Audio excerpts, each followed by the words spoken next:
Bonjour à tous et à toutes. Merci de nous suivre pour cette nouvelle webmission À Tout Santé. À Tout Santé vous permet d'échanger avec les plus grands spécialistes du domaine en direct. Aujourd'hui, le thème que nous abordons est la greffe du cœur, un pari qui bat la chamade.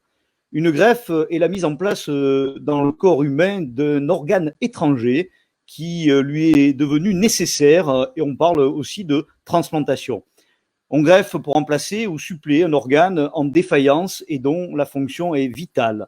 La transplantation cardiaque est une intervention très lourde.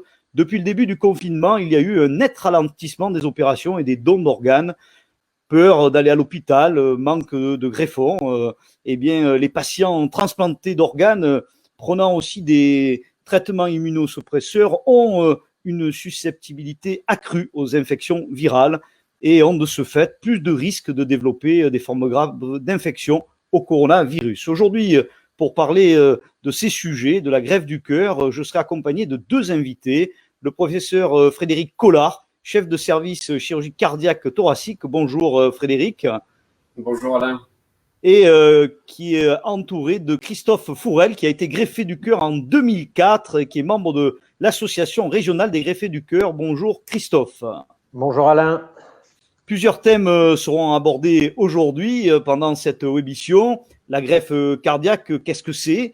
Un témoignage d'un greffé du cœur, et puis on parlera aussi du Covid-19. Quel impact sur la vie des greffés et quel impact on a eu pendant cette période pour la greffe du cœur en général. Vous pouvez poser vos questions en direct aux plus grands spécialistes via bien sûr les plateformes Facebook et toutes les plateformes qui sont autour de la diffusion de cette émission en live. On va commencer par le professeur Collard. Juste quelques mots. Qu'est-ce que la greffe cardiaque, professeur Collard? La greffe cardiaque ou la transplantation cardiaque, c'est donc le traitement ultime de l'insuffisance cardiaque terminale, c'est-à-dire quand le cœur ne fonctionne plus et qu'on a épuisé toutes les autres solutions qu'on a pour aider le cœur, qu'elles soient chirurgicales ou médicamenteuses. Et donc, c'est le traitement de recours ultime qui correspond à la prise en charge de l'insuffisance cardiaque terminale. Donc, on va enlever le cœur du patient malade et lui transplanter le cœur d'un donneur sain. Quel est le processus en fait de la transplantation cardiaque? Comment ça se passe? Bon, le processus de la transplantation cardiaque, donc ça nécessite une coordination très importante. Donc on va placer quelqu'un après avoir réalisé des batteries d'examen sur liste d'attente, et le patient va attendre sur liste d'attente suivant son degré d'urgence qu'on trouve un donneur qui soit compatible avec son groupe sanguin et son gabarit. Et à ce moment-là, lorsqu'un donneur est en état de mort cérébrale dans une réanimation et qu'il est compatible, à ce moment-là, on organise la transplantation cardiaque. Un chirurgien va aller prélever le cœur sur le donneur à l'endroit où le donneur se trouve en France, et il va après ramener ce greffon pour faire la transplantation et pour remplacer le cœur malade. Quel est le suivi de la transplantation à long terme? Normalement, ce qui est le cas le plus fréquent, c'est qu'une fois qu'un patient est greffé cardiaque, il n'est plus malade du cœur, et donc il rentre dans un suivi spécifique dédié par des cardiologues qui sont spécialisés là-dedans, qui vont le prendre en charge pendant toute sa vie pour surveiller le traitement anti-rejet, éviter les complications du traitement anti-rejet et éviter les infections. En fait, c'est une prise en charge globale qui est complètement différente de la maladie cardiaque puisqu'il n'est plus malade du cœur et qui nécessite un suivi dans des centres experts dédiés à cette pathologie-là. Est-ce qu'il existe aujourd'hui une pénurie de greffons et si oui, comment ça se traduit, par exemple, dans votre service? Il y a toujours une pénurie de greffons depuis des années, malgré toutes les campagnes qu'on fait pour sensibiliser les gens aux dons d'organes. Il y a une pénurie de greffons parce qu'on a plus de besoins que de donneurs, mais on a encore malheureusement beaucoup de refus du don d'organes. Lorsque des patients décèdent, la famille s'oppose au prélèvement et donc on a des gens qui meurent en attendant une greffe par refus du don d'organes, mais on manque cruellement de greffons d'une manière chronique. Alors, on va écouter le témoignage de Christophe Fourel, donc, qui a été greffé en 2004. Peut-être, Christophe, une petite résumé des différentes étapes. À quel moment vous avez senti que vous alliez avoir besoin d'un nouveau cœur? Comment ça s'est passé dans votre vie? Alors moi, de façon assez simple, je souffrais depuis de nombreuses années d'une maladie cardiaque, donc d'insuffisance cardiaque. Et mon état de santé s'est dégradé très fortement durant l'année 2004. Elle s'est tellement dégradée que j'ai été hospitalisé dans le service de réanimation du professeur Collard et mon cœur, à un moment donné, a quasiment cessé de fonctionner et le professeur Collard a décidé de m'implanter un cœur artificiel dans l'espoir que je recouvre l'ensemble de mes fonctions vitales et que je puisse être mis sur une liste de transplantation dans l'espoir de bénéficier d'un don d'organes. Alors, comment vous avez vécu, vous l'annonce en fait de cette greffe de cœur? Comment ça se... Comment on le vit?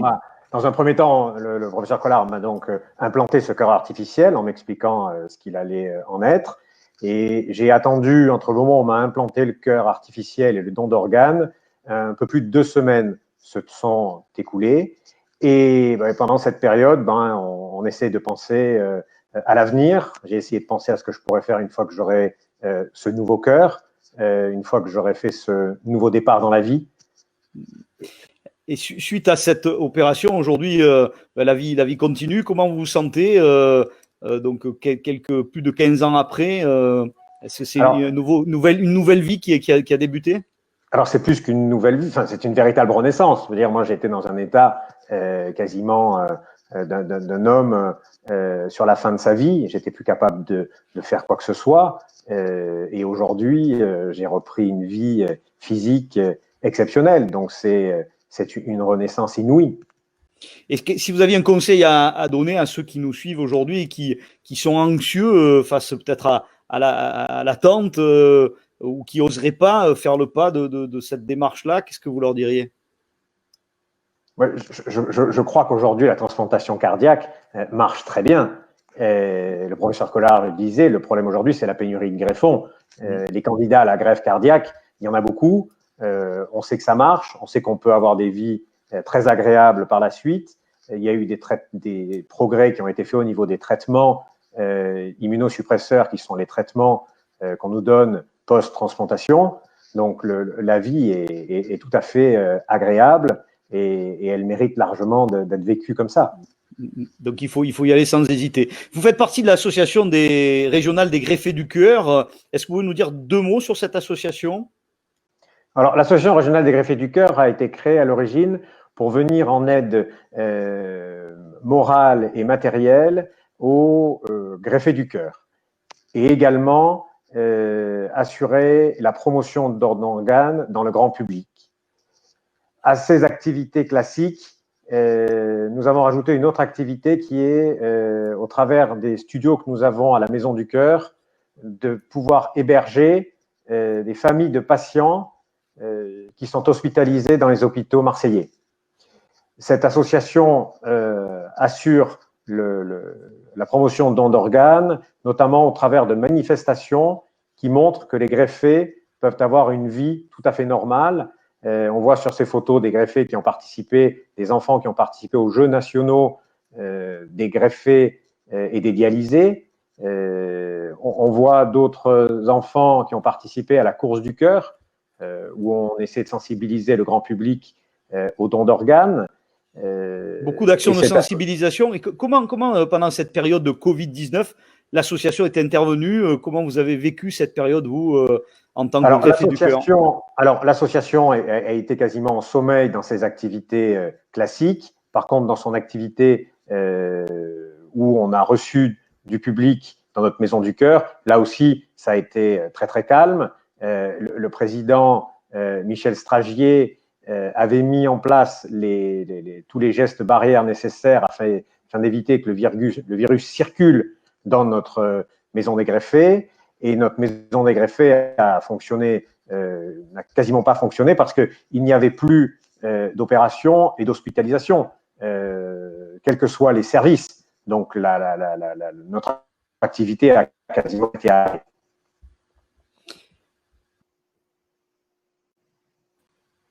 Hop, on a une petite coupure de son sur le Covid-19. Là, si on revient sur donc ce moment un peu difficile que tous les Français ont vécu, quel a été l'impact sur la vie des greffés et sur la vie du service, Frédéric Collard?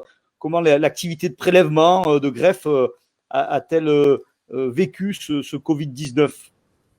L'activité de greffe a été très impactée par le Covid parce que, bien évidemment, le don d'organes et l'activité de greffe principalement fonctionne avec des patients qui sont des donneurs parce qu'ils sont en état de mort cérébrale encéphalique, donc ils sont maintenus artificiellement en réanimation pendant plusieurs jours pour préparer le bilan pré-greffe avant qu'ils puissent être donneurs. Et donc, dans cette épidémie où il n'y avait plus de lits de réanimation disponibles en France, où toutes les réanimations étaient pleines de patients qui avaient le Covid, forcément, l'activité de greffe s'est effondrée pendant cette période.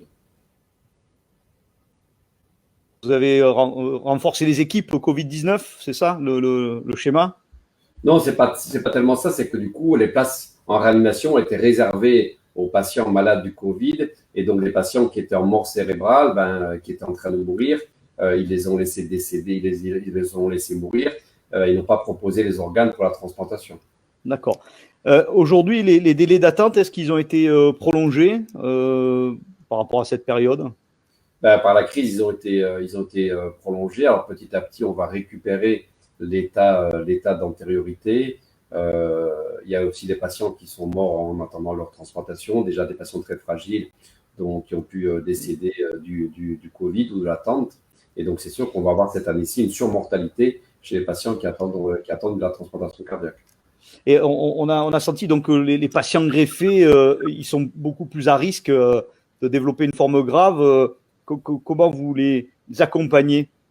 Bon, les patients transplantés ont immédiatement été confinés chez eux, comme tout le monde, mais encore avec des règles beaucoup plus strictes. On a privilégié la téléconsultation, c'est-à-dire que tous les patients qui avaient quand même besoin d'avoir des consultations pour adapter leur traitement, etc., on a fait tout ça par téléconsultation pour les éviter à la fois les déplacements et pour les faire venir à l'hôpital dans un contexte où potentiellement ils pouvaient croiser des patients Covid parce que un certain nombre de patients qui sont décédés du Covid sont décédés de surinfection respiratoire, de surinfection bactérienne, et les patients greffés immunodéprimés sont beaucoup plus sensibles à ça. C'est la raison pour laquelle on a privilégié de laisser les patients chez eux le plus possible et de les soigner à distance par télémédecine. Et je pense que la leçon de cette épidémie du Covid va faire que probablement on va continuer pour un certain nombre d'entre eux à éviter de les déplacer quand ce n'est pas indispensable.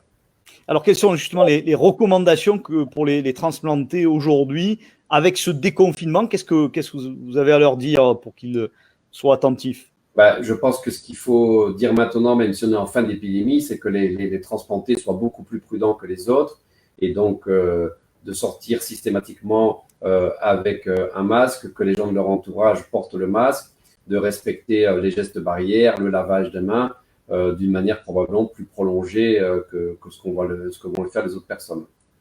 Alors, Christophe, vous, comment vous avez vécu cette période d'épidémie et comment vous vivez cette période actuelle de déconfinement? Alors, je crois que les greffés du cœur sont habitués au risque d'infection et de bactéries. Il faut savoir qu'un greffé du cœur, on abaisse ses défenses immunitaires pour ne pas rejeter l'organe. Et donc, on nous a appris à vivre dans cet équilibre un peu précaire, et cet équilibre est géré par les médecins qui nous suivent, et c'est ce qu'on appelle l'adaptation du traitement immunosuppresseur. Donc, on était habitué à ça. Ça a été plus stressant parce que la maladie était partout, ce virus était partout, mais nous avions déjà, nous les greffés, mis en place des gestes barrières, c'est-à-dire qu'on se lave les mains très régulièrement, on fait très attention l'hiver quand il y a des grippes, on évite d'aller dans des endroits où il y a beaucoup de monde. Donc vous avez déjà une certaine habitude de gérer en fait oui, je crois ces conditions-là. Les greffés ont une hygiène très stricte.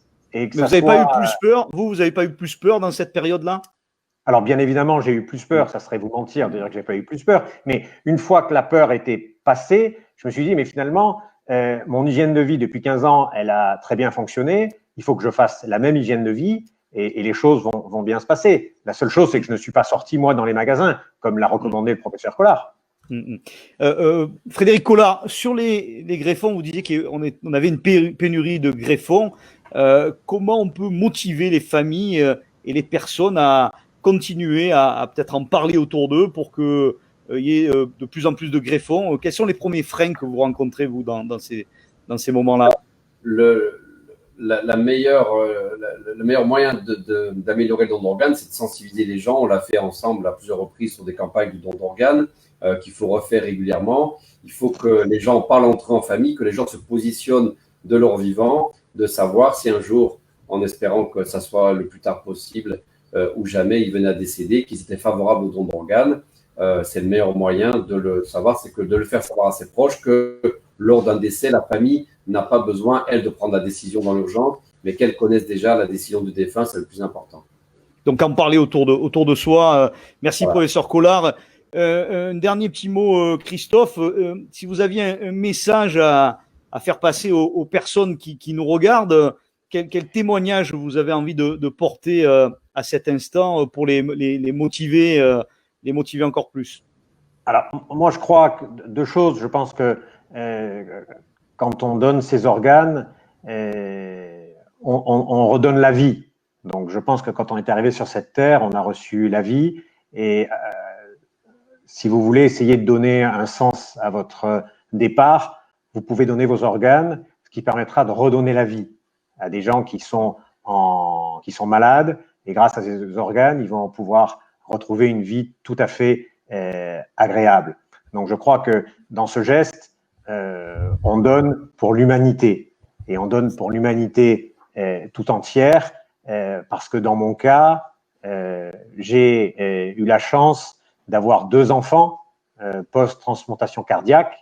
Et si je n'avais pas eu cet organe, et donc cette chance de recevoir ce don d'organe, mes enfants n'auraient jamais foulé cette terre. Donc on se rend bien compte que quand on fait don de ces organes, on ne le donne pas simplement à une personne, mais on peut peut-être le donner pour toute l'humanité entière, parce que moi, dans mon cas, c'est la grande roue de l'humanité qui a tourné. Et si je me projette dans peut-être 200, 300, 400 ans, on pourra regarder en arrière et se dire, mais sans ce don d'organes, on n'aurait pas tous été là. Donc, c'est quand même quelque chose de véritablement exceptionnel et c'est magnifique. Un message magnifique d'espoir pour tout le monde. Peut-être que vous aviez un petit témoignage complémentaire. Le mot de la fin, je vais le laisser à vos enfants. C'était mes enfants qui voulaient vous dire quelque chose. Allez, on vous écoute, les enfants. Merci à tous les donneurs. Ah, super, bravo. Bravo, c'est la fin d'Atout Santé. Merci à tous ceux qui nous ont suivis. Merci Frédéric Collard, merci Christophe pour ces jolis mots. Je pense que c'est important de continuer à communiquer autour de la greffe, autour du don d'organes. Si vous êtes intéressé, n'hésitez pas à nous envoyer des messages pour y contribuer. On vous mettra en connexion avec, bien sûr, l'association et avec le professeur. Merci à tous ceux qui ont assisté à cette webémission. Vous le savez, Atout Santé se diffuse au travers de tous les réseaux, Facebook, Atout Santé TV. Abonnez-vous, inscrivez-vous. Vous pouvez retrouver toutes ces émissions et la série numéro 1 pendant le Covid-19. Il y a une dizaine d'émissions autour de ce thème-là et des thèmes de la santé du Covid-19. Vous pouvez nous retrouver sur la chaîne YouTube Atout Santé. Envoyez aussi vos commentaires et abonnez-vous pour recevoir les prochaines émissions. Et bien, je vous dis à tous à bientôt, bonsoir et surtout restez acteurs de votre santé.